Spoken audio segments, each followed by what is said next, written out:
Bonjour à tous, on continue Maseret Nazir Daf Mem Gimel et on commence Daf Mem Bet Amoud Bet, 3 lignes avant la fin de la page, Aval Touma ou Touma Lo. Nous avions parlé hier de l'interdit qu'a le Nazir de se rendre impur au contact d'un mort. On s'est posé la question, que se passe-t-il s'il il rentre en contact avec un mort 2 fois de suite? Une première fois, puis une seconde fois. Va-t-il être Hayav Malkout une seule fois ou va-t-il être Hayav Malkout 2 fois? Donc nous avons 2 cas extrêmes et un cas intermédiaire qui fait sujet d'une marloquette entre Rabba et Rav Yosef. Quels sont les cas extrêmes? Dans le verset, il y a 2 termes qui sont écrits. Loïtama velo yavo. C'est le code Nefashot Met, lo yavo. Loïtama, il ne se rendra pas impur. Lo yavo, il ne se rendra pas, il ne viendra pas sur un mort.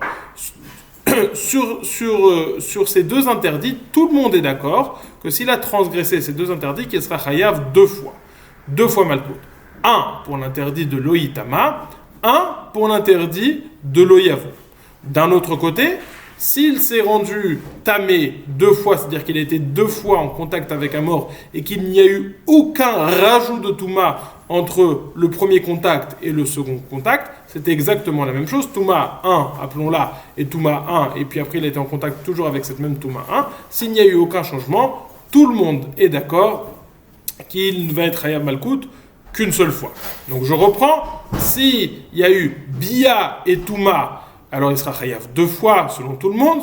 S'il y a eu Touma et Touma avec aucun rajout entre la seconde Touma et la première Touma, il ne sera Hayav qu'une seule fois. Le sujet de la marloquette, c'est lorsqu'il a été en contact avec une Touma numéro 1, puis par la suite en contact avec une Touma numéro 2, mais que cette Touma numéro 2 lui a rajouté de la Touma. Il y a eu un surplus, une Tosefet, un rajout de Touma. Est-ce qu'il va être Hayav 2 fois ou une fois? C'est la marloquette entre Rabba et Rav Yosef dans la Chita de Ravuna. Rabba nous dit il va être Hayav une seule fois. Rav Yosef nous dit il va être Hayav 2 fois. Donc je reprends les cas extrêmes. Touma, Bia, il est Hayav 2 fois. Touma, sans aucun rajout entre les deux, il sera Hayav une seule fois. Touma, avec un rajout entre les deux, marloquette Rabba et Rav Yosef. Rabba dit une fois, Rav Yosef nous dit 2 fois. Maintenant, il faut comprendre, on a développé ça hier, comment est-ce qu'on peut avoir un rajout entre une Touma numéro 1 et une Touma numéro 2, puisque l'interdit du Nazir ne concerne uniquement le fait de se rendre impur au contact d'un mort. Donc un mort, normalement, il donne toujours le même type de Touma, il sera toujours impur 7 jours. On avait dit, c'est vrai, celui qui touche le mort, il est toujours impur 7 jours. Cependant, il y aura une différence de l'intensité de la Touma, s'il est toujours accroché au mort ou s'il l'a lâché. S'il est accroché au mort, la Touma sera plus intense, et on va voir ça que si quelqu'un touche cette personne, il sera tamé lui-même 7 jours. Par contre, s'il a touché le mort auparavant mais qu'il l'a lâché maintenant, cette Touma sera moins intense, et si quelqu'un vient à le toucher, il ne sera chayav, il ne sera tamé que un jour, que jusqu'au soir. Donc on voit que lorsque je tiens le mort, la Touma est plus intense. Une fois que j'ai lâché le mort, la Touma est plus faible. C'est pour cela, comment est-ce qu'on va avoir un cas où il a touché une Touma 1 et une Touma 2, il va avoir un rajout de Touma. Il a touché la Touma 1, Touma forte. Il a lâché la Touma, statut de Touma plus faible. Lorsqu'il retouche le mort, il retourne dans un statut de Touma plus élevé, plus intense. Et donc on va avoir un rajout. Dans ce cas-là, on a la marloquette entre Rabba et Rav Yosef. Ça, c'est ce qui a été dit hier. C'est très clair. Touma Bia 2 fois. Touma sans rajout, une fois. Touma avec un rajout, marloquette. Rabba nous dit une fois, Rav Yosef nous dit 2 fois. Alors ça, cette lecture de la Gemara, il y a 2 versions, 2 façons de lire la Gemara. Il y a une première version dans le Rosh et une seconde version, que le Rosh pense plus juste. Alors on a lu la seconde version du Rosh. Maintenant, la Gemara pose la question suivante. J'ai pas bien saisi exactement tous les détails de cette question, mais on va quand même faire une première lecture, même si ça peut être plus approfondi par la suite.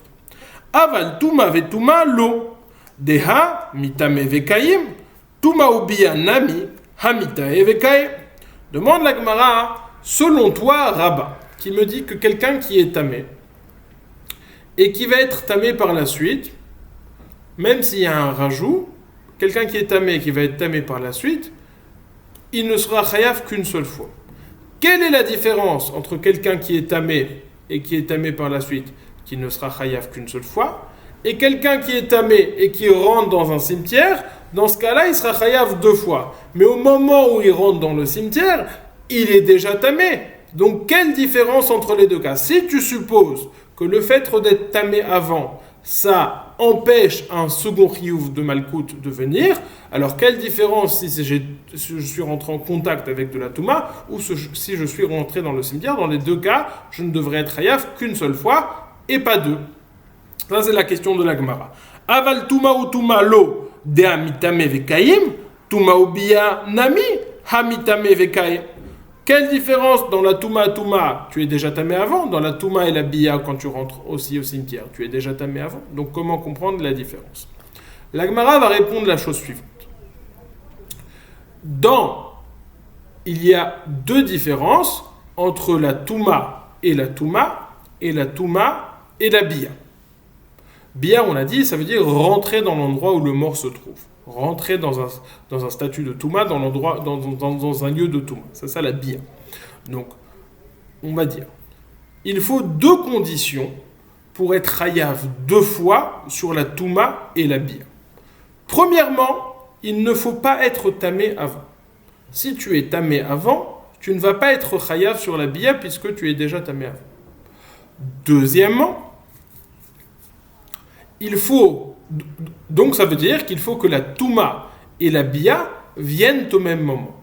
Lorsque la Touma et la Biya viennent au même moment, tu vas être chayav 2 fois. Lorsque tu vas être chayav 2 fois, pourquoi? Numéro 1, parce que c'est venu au même moment. Numéro 2, parce qu'il y a 2 chiyuvim distincts. Le chiyuv qui me dit lo yitama et le chiyuv qui me dit lo yavo. Étant donné que j'ai 2 chiyuvim distincts et que ces 2 chiyuvim, aucun n'a précédé l'autre, alors je serai chayav 2 fois. Ce qui n'est pas le cas dans Touma et Touma, quand bien même je serai devenu tamé au même moment des 2, par exemple il touche 2 morts en même temps, il sera chayav qu'une seule fois, même parce que le verset nous dit un seul terme de loïtama, c'est loïtama. Donc il y a un seul interdit qui est en jeu. Ok? Ça, c'est la différence que la Gemara va faire.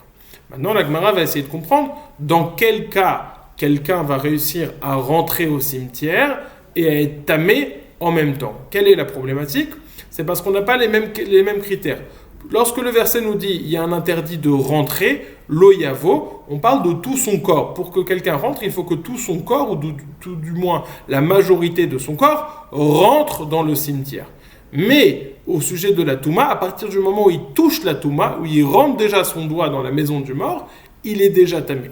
Donc forcément, la Gemara va arriver à une problématique que toujours la Touma précédera le fait même sa rentrée dans l'endroit de Touma. Puisque dès qu'il aura rentré un doigt, il est déjà tamé, alors qu'il n'est pas encore rentré dans cet endroit. Ça va être la question que la Gemara va essayer de développer au début du Hamoud Aleph d'Af Mem Gimel. Donc ça, c'est la réponse. Je reprends. On doit avoir... dans Touma et Touma, on sera chayav qu'une seule fois. Dans Touma et Biya, on sera chayav 2 fois, à condition que la Touma et la Biya arrivent au même moment. Comment est-ce qu'elles arrivent au même moment? Il faut qu'il ne soit pas tamé avant et qu'il rentre dans la maison au moment où il devient tamé. Ça va être la réponse de la Gemara. Amar Rabbi Yochanan, kan bebayit, kan besade. Alors c'est quoi la différence? Dans un endroit, il se trouve dans une maison. Dans un endroit, il se trouve dans un champ. Quelle est la différence entre la maison et le champ? C'est que la maison, toute la maison est tméa en tant que telle. Et que donc, lorsqu'il rentre dans la maison, au même moment où il rentre dans la maison, il devient tamé, donc c'est au même moment. Ce qui n'est pas le cas dans un champ. Dans un champ, je ne sais pas à quel moment il devient tamé exactement, de quel cas parle-t-on exactement, s'il vient dans le champ qu'après il rentre dans une maison, ça ne m'est pas très clair. Mais en tout cas, ça se passe en 2 moments, c'est ça la différence qui est faite. Ou ça se passe en 2 moments, ou même s'il vient à toucher les deux morts en même temps, c'est pas les deux, c'est Touma et Touma, c'est le même nom, tandis que là on a 2 noms différents, le terme de Biya et le terme de Touma. Ok? Ça va être la réponse de la Gemara, telle que je l'ai compris avec ma compréhension du moment. Demande la Gemara. Bebait nami, kevan de ha'il yade, istaiv, ki ha'il kulehai, tameu. Demande la Gemara, même dans une maison, si toute la maison est tamée, ça n'intervient pas au même moment, puisqu'à partir du moment où il rentre sa main dans la maison, il est déjà tamé, alors que lui n'est pas encore rentré. Et lorsqu'il va rentrer dans la maison, il sera déjà tamé, donc ça n'arrive pas au même moment. Et là, Amar Rabbi Elazar, mais nous dit donc Rabbi Elazar, Tziref yado, mishum tumaika, mishum biyaika, mishum biyaleika. S'il a rentré sa main en premier, c'est vrai, il y a de la touma, et il n'y a pas le chiyuv de biya, il sera chayav qu'une seule fois. Tziref goufo, touma ou biya be'ade katu. Mais s'il a mis sa main derrière son dos, qu'il est rentré d'un coup sans avoir les mains en avant, et bien la touma et la biya vont arriver au même moment, il sera chayav 2 fois. Et la Gemara encore, ça ne marche pas. Ha'yefshar de lo'il chotamo beracha, venachit le touma.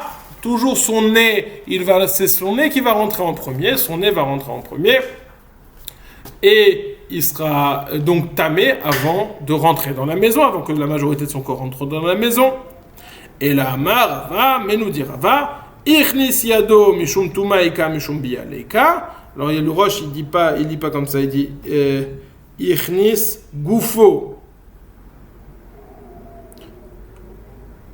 Il dit comme ça. Ichnis rosho mishum tuma ika mishum bialika. C'est vrai que s'il rentre avec la tête normalement, la tuma va d'abord toucher son corps, puis après, il va d'abord être tamé, puis après il va rentrer dans la maison parce que ça va toucher son nez d'abord. Mais s'il met la tête en arrière, qui rentre avec le corps en premier, donc c'est son corps en premier qui va rentrer et il sera tamé au même moment. Demande la Gemara, ça va pas toujours, ça va toujours pas. Veha. Même s'il met sa tête en arrière, les mains derrière le dos, il est en train de marcher lorsqu'il marche. Il y a ses doigts de pied qui rentrent en premier, donc ses doigts de pied rentrent en premier, il est tamé, et tout son corps va être tamé, et il va être complètement tamé avant d'être rentré dans la maison. Donc ça ne marche pas, cette situation ne marche pas, il faut trouver une autre solution pour savoir comment est-ce qu'il va être tamé et rentrer dans la maison au même moment. Nous dit la Gemara, et la Rav Papa a la solution, il rentre dans une espèce d'armoire. Une armoire où à l'intérieur ça n'est pas tamé. Toute la maison elle est tméa parce qu'il y a un mort dans la maison. Mais à l'intérieur de cette armoire, c'est pas tamé, ça fait une interruption avec la touma. Ça arrête la touma. Et qu'est-ce qui se passe? Donc il est à l'intérieur de la maison, il est tamé. Il y a son copain, il vient, il enlève le plancher. Il enlève le plancher, et lui aussi à l'intérieur, il aide un peu pour être hayav. Il enlève le plancher et bam!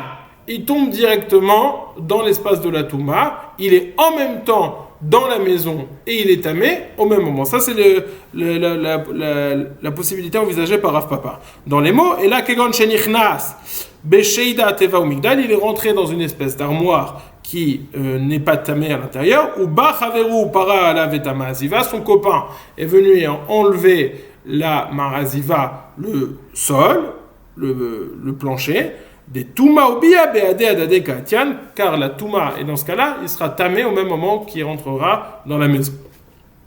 Mar Baravashi propose une autre solution, Kegon de Hayel Keshehu Gosses, Venafak Nishmate, Adeyativ, des Touma Obia Beade Adade Katian. Nous dit, il est rentré dans la maison alors qu'il y avait une personne qui était mourante, elle n'était pas encore morte, elle était mourante. Et donc là, il s'est assis à côté de lui, et hop, il est mort. À partir du moment où il est mort, il est devenu tamé, et il est rentré dans la maison, il est dans la maison au même moment, donc il sera chayav 2 fois. C'est les 2 possibilités proposées par la Gemara. Comment faire en sorte qu'il rentre dans la maison et qu'il soit tamé au même moment. Continue la Gemara. Donc ça, c'était la solution. Comment est-ce qu'on est chayav sur Touma et Biya? Continue la Gemara, Tanu Rabbanan. Alors avant de lire le Tanu Rabbanan, on va dire qu'il y a des dynimes du Kohen qui a l'interdit de se rendre impur, et il y a aussi des dynimes du Nazir qui a l'interdit de se rendre impur. Mais on apprend des dynimes du Kohen aux dynimes du Nazir et des dynimes du Nazir aux dynimes du Kohen. Donc c'est pour ça que des fois on va rapporter des psukim du Kohen, des fois on va rapporter des dynimes du Nazir, mais en réalité ça semble ensemble. Le verset nous dit à nous Rabbanan, Loïtama Baal Be'amav Le'echalo. Au sujet du Kohen, il est dit, il ne se rendra pas impur Les hechalo. Que veut dire les hechalo? C'est lu comme les chalelo, comme le terme de halal, de quelqu'un qui est mort. Ad chez yamut. L'interdiction de se rendre impur, c'est uniquement à partir du moment où la personne est morte. Si la personne n'est pas morte en face de lui, il n'y a pas encore d'impureté, il n'y a pas encore de touma. Donc même s'il est mourant, il n'y a pas encore d'interdit qui concerne le Kohen. Rabbi Omer, Rabbi nous dit non. Il y a un autre verset qui dit au sujet du Nazir, Bemotam yitma ad sheyamut. Bemotam, le verset nous dit, Le'avivul imo, le'achivu le'achoto, Loïtama lahem bemotam, il ne se rendra pas impur à leur contact lorsqu'ils seront morts. Donc on voit que c'est uniquement lorsqu'ils seront morts qu'il y a un interdit, mais pas avant. Donc même s'ils sont mourants, il n'y a pas d'interdit. Amar Rabbi Yochanan, mashmaout donc.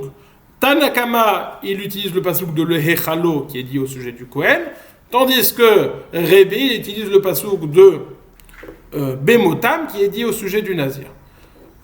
Amar Rabbi Yochanan nous dit il n'y a aucune différence entre Rebbe, la halacha entre Rebbe et Rabbanan. La question c'est d'où est-ce qu'ils apprennent Mashmaout dorshin ika benayu. D'où est-ce qu'ils apprennent Rabbi Yochanan Mashmaout dorshin ika benayu. Quelle est la Mashmaout des psukim, des drashot? Un l'apprend de là, l'autre l'apprend de là-bas. Resh Lakish nous dit non, il y a une nafkamina, il y a une différence entre les deux. Pourquoi? Parce que quelqu'un qui est gossès, c'est pas exactement les mêmes mots qui ont été utilisés pour faire la drasha. Rabbi nous a dit les hechalo, qui était un terme de halal. Tandis que, pardon, ça c'était Rabbanan. Rabbanan nous a dit les hechalo, qui est un terme de halal. Tandis que Rabbi nous a dit le terme de bemotam, qui voulait dire mort. Quelqu'un qui est mort. Halal, ça peut supporter quelqu'un qui est mourant. Et donc, Resh Lakish nous dit, selon Rabbi, selon Tanakama qui dit de l'Echalo, ça inclut, l'interdit inclut quelqu'un qui est mourant, tandis que selon Rabbi, c'est uniquement quelqu'un qui est mort et pas quelqu'un qui est mourant. Resh Lakish Amar, Resh Lakish nous dit, Gosses Ika Benayu, quelqu'un qui est mourant, c'est la nafkamina entre les deux. Les mandamar mi l'Echalo afilu Gosses, celui qui en prend de l'Echalo, qui est le terme de halal, il inclut même quelqu'un qui est mourant. Les mandamar bemotam, hachiyamut in, Gosses lo, par contre, celui qui apprend de bemotam, jusqu'à ce qu'il meure, à partir du moment où il est mort, il y a un interdit, il devient tamé, mais avant ça, il n'y a pas d'interdit. Donc maintenant on a eu un qui apprend de l'Echalo, un qui apprend de bemotam. Alors que fait l'Echalo avec bemotam et que fait bemotam avec l'Echalo? Chacun, que fait-il avec le pasouk de l'autre? Ou les mandamar mi l'Echalo, active bemotam, celui qui apprend de l'Echalo, qu'est-ce qu'il fait avec le pasouk de bemotam? Réponse, mi bayele l'air de Rebbe. Il a besoin de ce verset comme Rebbe. Détania Rebbe Omer bemotam eno metame, aval metame benigatam ou bezivatam. Rebbe nous dit, on a besoin de bemotam pour nous dire que le seul interdit du nazir de se rendre impur, c'est au contact de tumat met, de la mort, la touma d'un mort. Mais pas d'autres toumat comme la touma de la ziva ou la touma du metzora, ça il n'y a pas d'interdiction. C'est ça qui nous dit bemotam eno metame, aval metame benigatam ou bezivatam, mais il peut se rendre impur avec le négat de la tsarat ou alors avec la ziva. Les mandamar bemotam hami bayel la isfarab. Alors celui qui apprend bemotam, il a besoin de ce mot pour apprendre cette dracha. Imken leimakrab bamot mai bemotam shmamina tarte, répond-il, va-t-il répondre non, bemotam, on aurait pu dire bamot, du fait qu'on a dit bemotam, alors on peut faire ces deux drachot. Ok, donc bemotam, pour l'instant on fait deux drachot. Dracha numéro 1, d'Afka quelqu'un qui est mort et pas quelqu'un qui est mourant. Dracha numéro 2, bemotam, pour nous dire que c'est uniquement la toumatmet qui est interdit au nazir et pas stam la touma. Ou les mandamar bemoitam, active l'echalo. Alors celui qui apprend de bemotam, qu'est-ce qu'il fait avec l'echalo?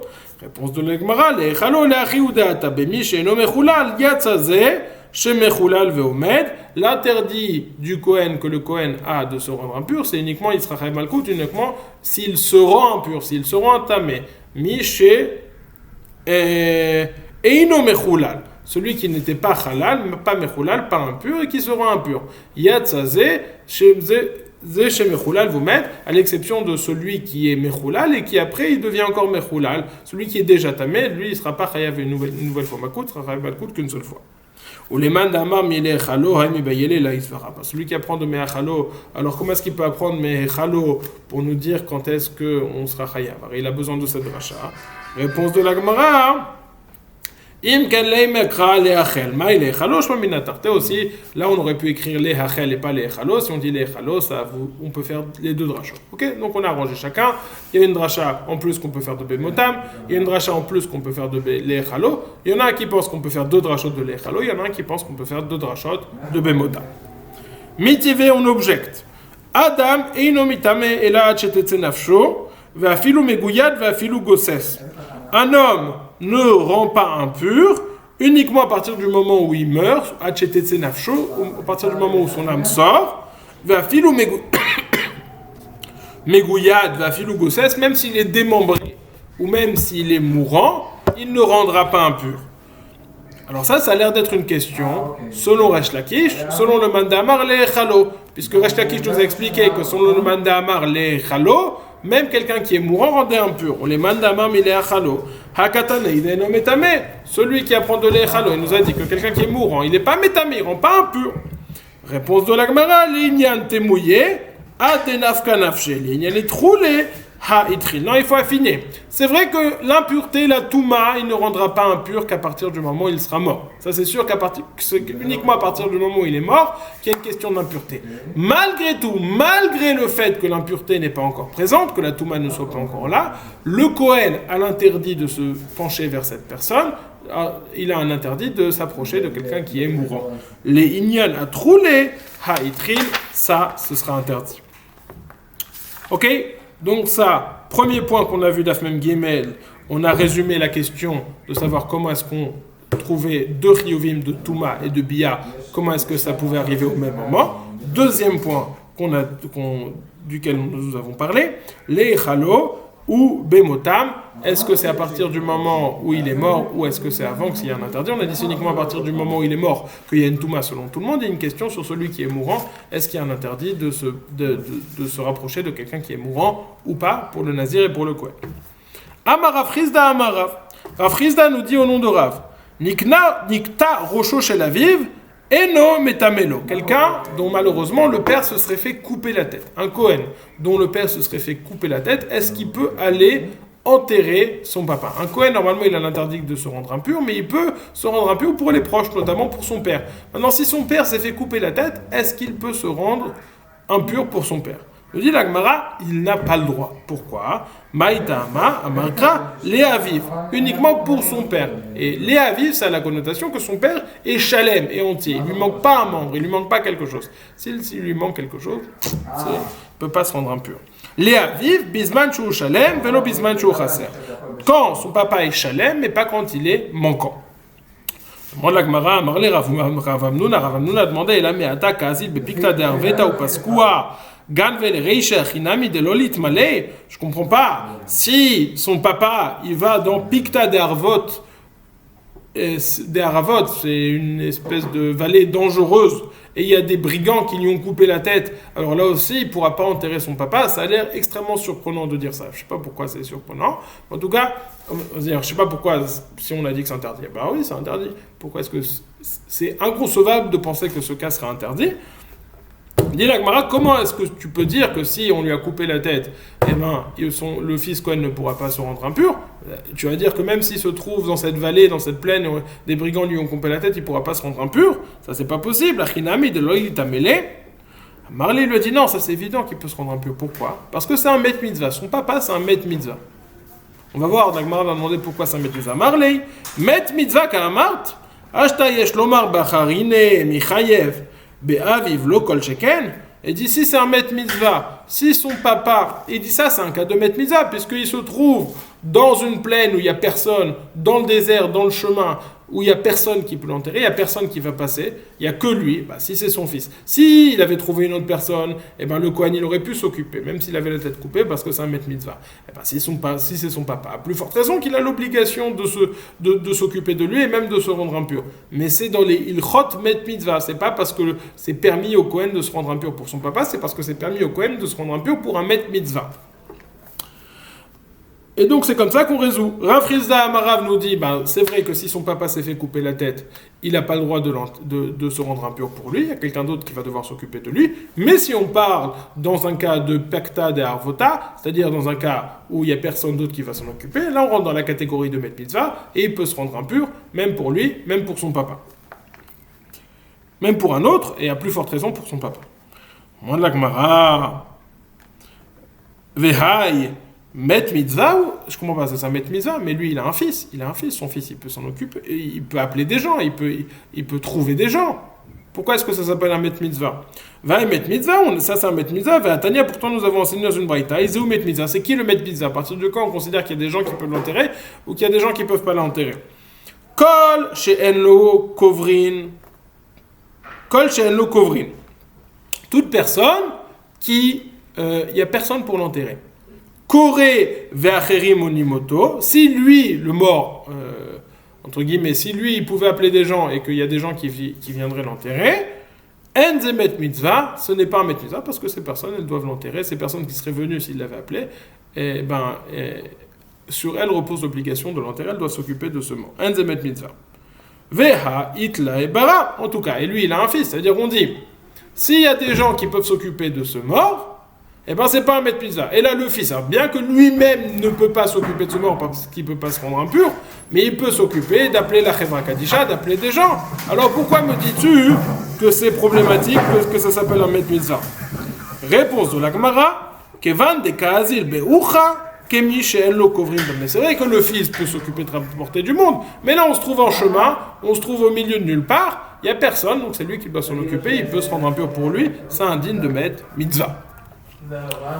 Mitivé, on objecte. עכשיו הוא לא גמר רשמי, עכשיו מזרחי וברגר. כי מזרחי וברגר אמרו לו תביא את הכסף. On objecte au din de Rav Rizda Amarav. Mitivé, on a enseigné au sujet du Kohen. Il est dit, ou la choto abetula krova ela vasherlo aita leish la itama. Et à sa sœur qui est betula, la proche de lui, qui n'a jamais été avec un homme, pour elle, il pourra se rendre impur, le Kohen pourra se rendre impur pour sa sœur. Dit la Gemara, là où mitame, ve'eno mitame le'evar yash, les filles she'eno mitame le'evar minachai shel aviv, ve'kol shekel le'evar amet, le Rosh rajoute, aval marziruhu al etzem keseora. L'aïtama, il peut se rendre impur pour sa sœur, si elle est. Ve'eno mitame le'evar yash, mais il ne peut pas se rendre impur pour enterrer des membres. Si malheureusement elle a été démembrée, on lui a coupé ses membres, il ne peut se rendre impur pour aller enterrer ses membres. Pourquoi? Les fichiers nométamé les verminachai chez la vive. Parce qu'il ne peut pas se rendre impur pour enterrer les membres de son papa ou les veramet chez la vive. Bon. Donc il peut se rendre impur pour sa sœur, mais pas pour enterrer ses membres. Mais, nous dit la Gemara, fini la braïta, aval marzir ou à l'etzem keseora, mais il peut aller chercher pour enterrer des membres, même s'ils sont des os, même s'ils sont petits comme la taille d'un grain d'orge. Donc je comprends pas. Au début, tu m'as dit, il se rend pas tamé, il peut pas se rendre tamé pour aller enterrer des membres. Et à la fin, tu me dis, il peut aller chercher pour enterrer des os, même s'ils sont tout petits. Donc il peut aller enterrer des membres ou il peut pas aller enterrer des membres. Il peut se rendre impur pour enterrer des membres ou il peut pas se rendre impur pour enterrer des membres. Maï, marziru aletzem keseora, lave les meimra de mirsar purta. Ça veut dire quoi? Qu'il peut aller enterrer les membres. On parle dans un cas où il a enterré sa sœur auquel il manquait un membre. Étant donné qu'il s'est déjà rendu tamé, alors il peut aller chercher les autres membres. Aller enterrer que les membres, se rendre tamé pour enterrer les membres, ça il n'a pas le droit. Enterrer sa sœur qui n'a pas de membres, à laquelle il manque certains membres, c'est permis. Une fois qu'il est tamé, il peut aller chercher les autres membres. Mais qu'est-ce qu'on voit de cette braïta? Qui peut enterrer sa sœur, même si elle est démembrée, même s'il lui manque des membres. Donc ça va être en contradiction avec l'enseignement de Rav Rizda au nom de Rav. Puisque Rav Rizda nous avait dit, s'il manque des membres, il ne peut pas se rendre tamé. Là, on voit que s'il manque des membres, il peut se rendre tamé. Dit la Gemara, vélo, lo, hahi Rabbi Yehudaï. Tu ne peux pas m'apporter une question de cette chita sur Rav Yehuda, sur Rav Rizda au nom de Rav, parce que Rav Rizda au nom de Rav, il parle selon la chita de Rabbanan, et cette braïta est l'opinion de Rabbi Yehuda. Effectivement, Rabbi Yehuda pense qu'un Kohen peut se rendre tamé pour enterrer ses proches, même s'ils sont démembrés, même s'il leur manque des membres. Où a-t-il parlé Rabbi Yehuda? Lo hahi Rabbi Yehuda. Ça c'est Rabbi Yehuda d'Etania, car on enseigne dans une braïta. Rabbi Yehuda Omer, la mitame ve'eno mitame le'evarea. Rabbi Yehuda nous dit la même chose. C'est la même braïta avec le nom de Rabbi Yehuda. Rabbi Yehuda Omer, il peut se rendre impur pour elle, mais il ne peut pas se rendre impur pour enterrer ses membres. She'eno mitame alever minachai shelavi, parce qu'ils ne seront pas impurs pour les membres même de son papa. Aval mitame ou lever minamet shelavi, mais il peut se rendre impur pour Ever minamet shel aviv, une fois qu'il s'est déjà rendu impur. Dit la Gemara. Ve'atane Rav Kahana be Rabbi Eliezer ben Yaakov. Pourtant, Rav Kahana enseignait au nom de Rabbi Eliezer ben Yaakov. La mitama ve'eno mitame le'evarea. Il peut se rendre impur pour elle, mais il ne peut pas se rendre impur pour ses membres. C'est quoi ses membres? Prat les kazaït minamet, donc il ne peut pas se rendre impur pour un kazaït du mort, ni un kazaït de netzal, ni de lecha, peut-être de liquide qui sort de ce mort. Au méloterva drakav, ça je ne sais pas exactement ce que c'est, quelque chose qui est moisi un petit peu du mort. Yachol, nous dit la Gemara, lo itame la shidra ve la gulgolet, ou les rov binyana, ou les rov minyana. Peut-être tu vas me dire, s'il ne peut pas se rendre impur pour ses membres, il ne peut même pas se rendre impur ni pour sa colonne vertébrale, ni pour s'il y a la tête, ni la majorité du binyan ou la majorité du minyan. La majorité du minyan, c'est la majorité des 248 membres, ou alors la majorité du binyan, c'est les membres, les parties essentielles du corps. Peut-être que même pour la majorité des membres, ou la majorité des membres, il ne pourra pas se rendre tamé, même pour la tête, il ne pourra pas se rendre tamé, même pour la colonne vertébrale, peut-être qu'il ne pourra pas se rendre tamé. Nous dit la Braïta, Katouv, Va Marta Alehem, la Nefesh Lo Itama Be'amav. On a rajouté qui ne se rendra pas impur, Osif Lecha Katouv Tuma Acheret.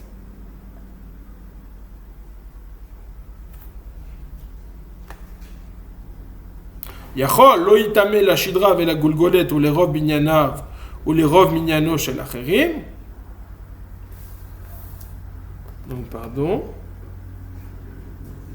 Chez Yachol et Tamela. Le pasuk t'a rajouté une touma pour te dire que il a la permission de se rendre impur, de se rendre tamé pour enterrer la tête, la shidra, la tête, la colonne vertébrale, le crâne, la colonne vertébrale ou la majorité des membres, etc., etc. Peut-être que ça n'a été dit que